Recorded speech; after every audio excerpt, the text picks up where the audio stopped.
se retrouve aujourd'hui pour une nouvelle vidéo où on va crash tester ensemble le nouvel anti-cerne de chez NYX, donc le Bare With Me Concealer Serum. Voilà, il se présente comme ceci. Il existe en 13 teintes, il est au prix de 10,95 €, en tout cas sur le site de Zalando, c'est là où moi je l'ai acheté. Au départ j'avais commandé la teinte 3 Vanilla, mais quand je l'ai reçue je la trouvais trop jaune. Donc du coup j'ai recommandé, l'avantage avec Zalando c'est que j'ai pu garder le colis, j'ai 14 jours pour envoyer. Donc j'ai recommandé la teinte 2 Light pour pouvoir les mettre l'un à côté de l'autre et pouvoir comparer. Et celui-ci n'était pas beaucoup plus clair mais beaucoup moins jaune, donc j'ai gardé celui-ci. J'espère que ça va aller, qu'il va pas être trop clair parce que j'ai eu le cas avec le Maybelline. Dans le packaging, il paraissait un peu plus foncé et puis quand je l'ai appliqué, il était un peu trop clair. Donc on va voir avec celui-ci. Alors, ils disent quoi sur cet anti-cerne? J'ai fait mes petites notes. C'est un anti-cerne hydratant. Ils disent qu'il a jusqu'à 24 heures d'hydratation avec une couvrance moyenne et il est vegan. On peut aussi l'appliquer sur tout le visage. Alors quand ils disent sur tout le visage, pas en fond de teint ou quoi, parce que le contenant ne sera pas assez grand, vous n'allez pas aller très longtemps avec, mais plus sur les petites rougeurs, les petites imperfections camouflées, voilà, tous les petits trucs que vous avez sur le visage que vous voulez camoufler. Donc voilà. Alors niveau packaging, je le trouve très bien. Je sais pas ce que vous en pensez, mais franchement je le trouve canon. En plus de ça, c'est une pompe, donc c'est vraiment bien parce que c'est plus hygiénique bien évidemment qu'un concealer comme les autres en bout où vous appliquez directement sur votre contour des yeux et que vous remettez directement dans le packaging. Donc ça je trouve ça bien. Je me demande d'ailleurs si le cucu ne remonte pas quand vous prenez du produit, ce qui est bien aussi parce que du coup vous perdez moins de produit. Ça remonte vraiment tout le produit, ça lisse ça retire le produit des parois, donc vous perdez beaucoup moins de produit. Donc si c'est le cas, c'est vraiment bien aussi. Par contre, j'espère que la pompe ne va pas me donner trop de produits, justement, pour pas en gaspiller. Donc ce que je vais faire, c'est que je vais l'appliquer d'un côté avec mon éponge que j'achète, il y a 3 éponges, je crois, sur Amazon, et il n'y a que celle-là que j'utilise des 3, mais elle est vraiment géniale. Et ensuite, je vais prendre mon pinceau 146 de l'autre côté pour voir ce que ça donne. Alors, on va amorcer la petite pompe. Je vais essayer de ne pas en mettre de trop.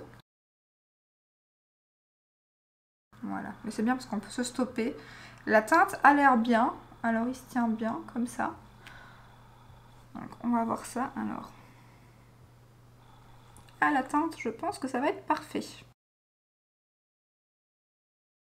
Par contre j'en ai même un peu de trop, donc je vais en remettre là. Donc vous voyez, à mon avis, une pompe pour faire les deux yeux peut-être. Je vais faire quoi? D'abord à l'éponge. Alors c'est parti. J'aimerais aussi faire ça avec le nouvel anti-cerne qui vient de sortir de chez Kat Von D. Il a l'air pas mal, même si ça a l'air d'être normalement une couvrance totale, mais bon, des fois ça veut rien dire, il faut tester avant. Moi je ne suis pas forcément couvrance totale, moyenne ça me suffit, mais il me donne bien envie ce nouvel anti-cerne. En plus je trouve l'embout mousse très chouette. Pour l'instant c'est plutôt pas mal. Il est peut-être quand même un chouïa clair. Après j'ai peur que l'autre il aurait été trop jaune à mon avis. Je trouve qu'il n'y a pas assez de teinte par contre dans cet anti-cerne. Et que la différence entre la 2 et la 3 direct, il est un tout petit peu plus foncé et il est un peu plus jaune. Donc je sais pas. Mais sinon pour l'instant c'est plutôt pas mal. On va faire ça de l'autre côté, donc je vais reprendre une pompe. Alors si vous posez la question de avec quelle palette j'ai utilisé sur mes yeux, franchement je suis trop étonnée. J'ai utilisé la palette de Too Faced, celle de Noël, et pigmentation, là j'ai utilisé 5 fards et franchement pour l'instant je suis hyper contente de l'avoir pris en solde. Donc là je l'applique avec le pinceau, donc avec le pinceau vous avez un peu plus de couvrance qu'à l'éponge. Après là ça dépend ce que vous recherchez, moi j'aime bien appliquer mon anti-cerne en général plus à l'éponge qu'au pinceau. Et contrairement, mon fond de teint je préfère l'appliquer plus au pinceau qu'à l'éponge. Donc c'est parce que je recherche plus de couvrance vis-à-vis de mon fond de teint que de mon anti-cerne, en tout cas pour l'instant. Ça sent bien mon fond de teint, mis à part le fait qu'il est un peu plus clair. Et ça me dérange pas, même si à la caméra ça fait un peu plus... ça fait quand même fort clair. Alors comme c'est un anti-cerne hydratant, à mon avis il va un petit peu, mais ça je l'ai avec chaque anti-cerne en général, il va un peu migrer dans ma rigole ici. Mais ce que je fais c'est qu'après que j'ai fini mon make-up, je repasse le pinceau par contre. Et après en général le restant de la journée ça ne migre plus. Donc on verra. Parce que ce que je vais faire c'est que je vais vous retrouver en fin de journée pour vous montrer le résultat. Donc j'ai bien évidemment un tout petit peu plus de couvrance par ici que par là, vu que j'aurais peut-être dû faire l'inverse en plus pour tester avec ma rigole. J'aurais peut-être dû tester de ce côté-ci une couvrance un peu plus forte. Mais par contre on est quand même sur une couvrance moyenne comme ils le disent. Mais c'est plutôt pas mal quand même. Franchement, et au pinceau, bah pour une fois pour l'instant je préfère le rendu au pinceau. Étonnamment. Est-ce que c'est le fait que justement il y a un peu plus de couvrance ? Ce que je vais faire, c'est que je vais poudrer avec vous et puis je terminerai mon make-up. Donc je vais poudrer pour le fixer avec la poudre de chez By Terry. Alors des fois j'utilise la pâte, mais la pâte va être un peu trop... elle matifie beaucoup je trouve. Tandis qu'ici, celle-ci ça va. J'en mets vraiment très peu. C'est vraiment pour fixer. Donc très très peu.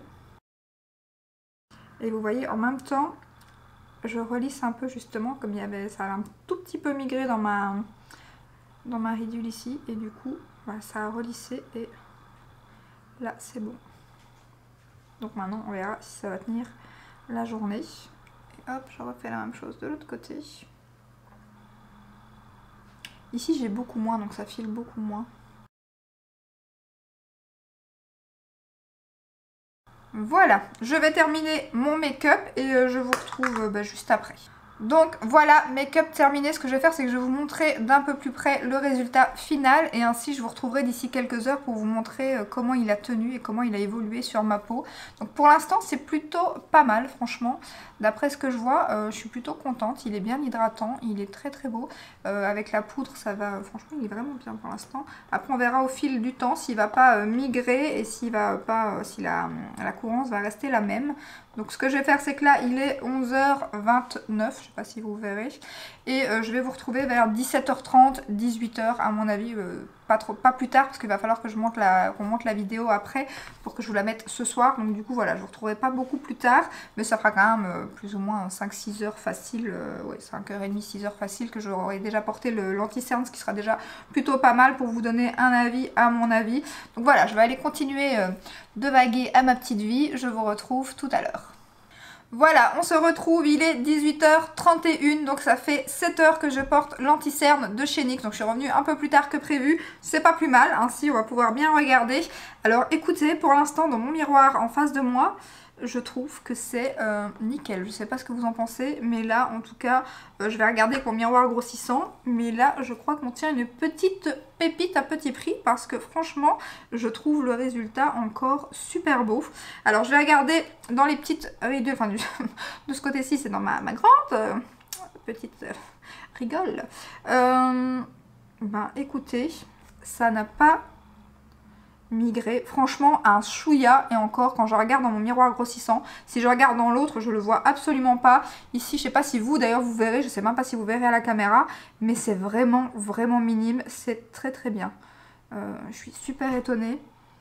De l'autre côté encore moins, il n'a pas bougé du tout. En plus j'ai fait mon sport, donc j'ai quand même fait quelques trucs qui m'ont donné des chaleurs. Surtout que j'ai regardé le dernier épisode de La Casa de Papel, donc ça m'a donné un petit peu les larmes aux yeux. Donc je me suis retenue pour pas... je me suis dit non, je suis en test anti-cerne, il faut pas pleurer aujourd'hui. Donc voilà, parce que ce n'est pas un waterproof, hein, je pense. Sinon j'aurais testé, mais... Donc voilà, pour l'instant je suis super contente pour ce premier crash test. Je crois que je vais beaucoup aimer cet anti-cerne. Niveau hydratation, ben, c'est encore super. Franchement, il est un petit peu... contrairement au Maybelline qui avait un fini mat qui était vraiment trop desséchant. Là, il est magnifique le rendu. J'aime trop. Vraiment, j'aime trop. Je suis super étonnée. J'aime beaucoup. Et niveau couvrance, je pense qu'il a un tout petit peu bougé du côté où je l'ai appliqué à l'éponge, mais il avait déjà un peu moins de couvrance vu que je l'ai appliqué à l'éponge. Mais sinon, c'est vraiment minime, hein. Franchement, je sais même pas si là, on voit vraiment une grande différence des deux côtés niveau couvrance. Mais c'est plutôt pas mal. Si vous recherchez un anti-cerne hydratant qui ne file pas dans les ridules, qui tient super bien, bah là, je crois qu'on tient un bon petit truc. Franchement, je vous conseille de le tester, il est vraiment très bien. Et pour revenir, je vous ai pas dit tout à l'heure, mais en effet, L'arrière remonte bien apparemment parce que je vois qu'il a remonté d'un demi, enfin pas d'un demi-centimètre mais de quelques millimètres. Donc voilà, ça va bien remonter, donc c'est vraiment le produit qui va se finir super bien. Donc, et j'avais oublié de vous dire aussi, il fait 9,6 ml, donc je voulais quand même noter tout à l'heure dans le début de la vidéo parce que on a déjà monté le début de la vidéo. Et donc c'est plutôt pas mal pour un anti-cerne, franchement c'est une petite pépite. Je comprends pourquoi il a fait le buzz sur TikTok, malgré que sur TikTok pour l'instant j'ai l'impression que tous les produits teints, les mascaras et tout font à chaque fois le buzz sur TikTok. Mais là, c'est justifié. Franchement, il est vraiment, vraiment top. Contrairement à la base, que moi, j'avais pas du tout aimé au marshmallow, là, l'anti-cerne, je suis trop contente. Et la teinte, au bout du compte, je sais pas ce que vous en pensez, mais moi, je la trouve nickel. J'ai bien fait de garder celle-ci. Donc moi, pour rappel, c'est la teinte de Light. Et pour celles que ça intéresse, comme ça fait 7 heures que je porte le make-up que j'ai sur moi, je porte donc le fond de teint Forever Dior, le nouveau. Donc ainsi, vous aurez vu le résultat après 7 heures de pause. Et pareil, oui, c'est une pépite. Je suis trop contente. Donc les deux produits teints, là, pour l'instant, c'est mon top. Donc je suis trop contente. Et je porte la base aussi de chez Revlon, justement. Donc voilà pour le résultat final. Alors j'espère que cette petite vidéo vous aura été utile. J'espère qu'elle vous aura plu, comme d'habitude. Si c'est le cas, n'hésitez pas à la liker, à vous abonner. Et je vous dis à très bientôt dans une prochaine vidéo. Ciao ciao!